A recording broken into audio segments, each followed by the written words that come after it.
A cidade começou aqui em função de uma indústria têxtil, por volta de 1890, com o senhor Antônio Alves Ferreira da Silva.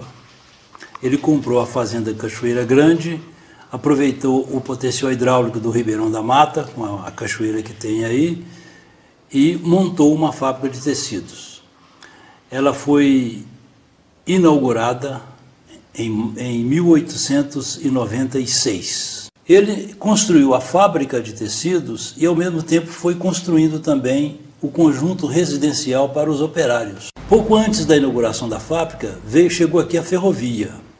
Em 1895 chegou a ferrovia.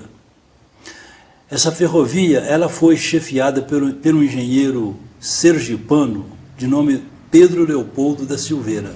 Homenagearam a estação com o nome do engenheiro que faleceu um ano antes da inauguração da estação, e em 1901 a vila foi elevada à categoria de distrito. E com essa modificação, essa denominação de distrito, passou a chamar-se Pedro Leopoldo, o nome que tinha a estação. E está esse nome aí até hoje. Quantos mil habitantes tem Pedro Leopoldo? Hoje, aproximadamente 60 mil habitantes. Estimativas do IBGE. Isso é uma estimativa do IBGE. Aproximadamente 60 mil habitantes. E a economia da cidade? Qual é a principal fonte de renda da população? A indústria. As duas indústrias cimenteiras, algumas indústrias pequenas, a fábrica de tecidos que funciona até hoje, o comércio muito ativo. Essa fábrica de tecido é a fábrica onde trabalhou Chico Xavier? Exatamente. Ainda está no mesmo local? No mesmo local, porém muito modificada, né? Muito modificada, houve... porque com essa modernização de indústrias, então ela não ia fugir dessa regra, né? Então ela teve as suas modificações no decorrer dos anos, né? Mas foi nessa fábrica que o Chico trabalhou. Em 1915 o Chico perde a mãe dele. Aos 5 anos ele ficou órfão de mãe. Dona Maria João de Deus faleceu, me parece, em setembro de 1915.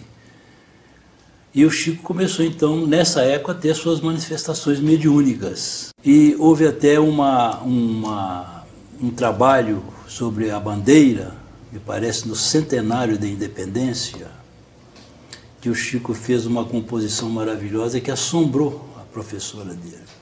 E todos os presentes, né? Todos os colegas dele da época.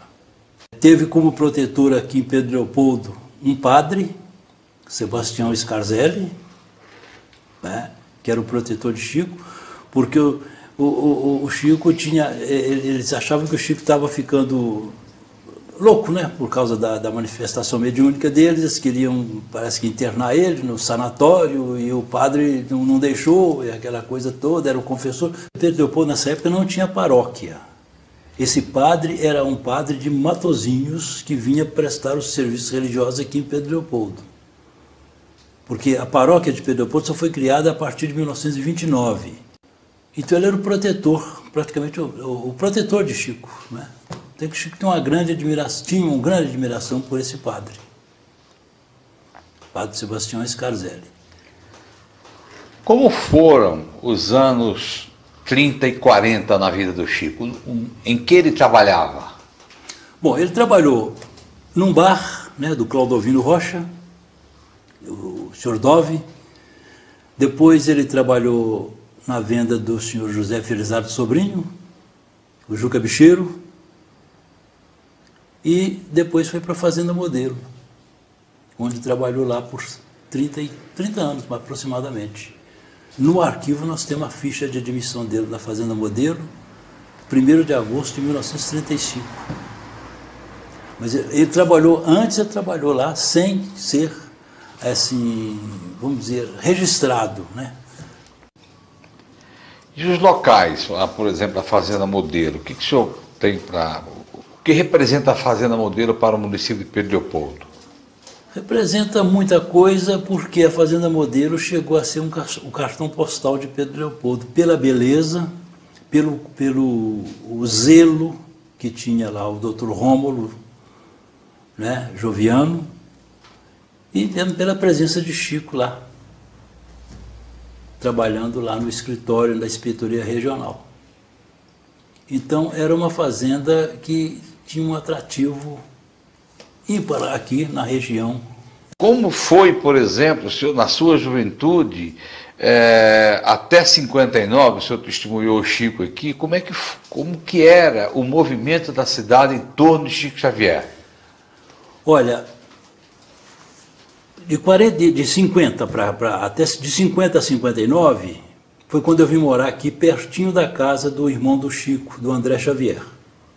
Aí é que eu tive a participação na movimentação do Chico e dos espíritas aqui em Pedro Leopoldo. Por volta de 1949, 50, é que a gente teve um conhecimento, que eu tive o conhecimento da popularidade de Chico aqui em Pedro Leopoldo. A gente passava nessa rua aqui, segunda e sexta-feira, a cidade tinha uma meia dúzia de automóveis, aqui estava lotado de carro, a rua toda tomada de automóveis. Pedro Leopoldo tinha oito hotéis naquela época. 8 hotéis, entre hotéis e pensão, né, e pousadas. 8 unidades. Tinha o que na cidade daquela época? 30 mil habitantes, talvez nem isso. Hoje tem 60 mil, nós temos 2 hotéis. Você vê a importância do Chico aqui em Pedro Leopoldo. Gente que vinha de fora, gente importante, como Pietro Baldi, Clóvis Tavares, Leopoldo Machado, Peixotinho. Como ele era contato com as pessoas daqui da cidade? Uma coisa fantástica, uma meiguice, uma coisa, uma humildade, não é? Coisa praticamente inexplicável. Aqui nós tínhamos um padre que ficou aqui em Pedro Leopoldo por mais de 40 anos, eu presenciei essa cena. O cruzamento dos dois, e o cumprimentando, e o Chico tirando o chapéu e fazendo uma vênia para o padre, aqui em plena rua principal da cidade, na época. Isso por volta de 1952, 53, por aí assim. E o padre teve que fazer a mesma coisa. Já um outro padre que teve aqui, chamava Padre José Saturnino de Freitas, ele declarou, isso a gente tem registrado em vídeo, que ele, normalmente, ele ia à Fazenda Modelo visitar o Chico. E via que daquela pessoa não poderia sair mal nenhum, segundo o depoimento desse padre. Chico Xavier, como é que o senhor via ele como um memorista da cidade? Olha, o Chico sempre dizia, eu não sou Francisco, eu sou um cisco. Ele sempre dizia essa palavra. Comigo mesmo ele disse uma vez, eu cheguei perto dele uma vez para fazer uma entrevista e fiz em áudio, né? Uma entrevista exclusiva que ele fez para a gente, e chamei ele de senhor Francisco. Eu falei, eu não sou senhor, o senhor está no céu, e não sou Francisco, eu sou Cisco. Então eu acho que o Chico, a humildade dele é tanta, que ele achava que ele era uma coisa minúscula, né? Diante dessa vênia que ele fez para o representante da Igreja Católica. O Chico Xavier, ele chegou a ser até indicado ao Prêmio Nobel da Paz. Exatamente. O único brasileiro. Houve alguma mobilização na cidade? Olha, e sinceramente, aqui em Pedro Leopoldo eu não senti nada assim, de movimento para esse prêmio, para esse Prêmio Nobel da Paz. Aqui em Pedro Leopoldo parece que não. Porque depois que o Chico foi embora aqui de Pedro Leopoldo, a cidade ficou vazia.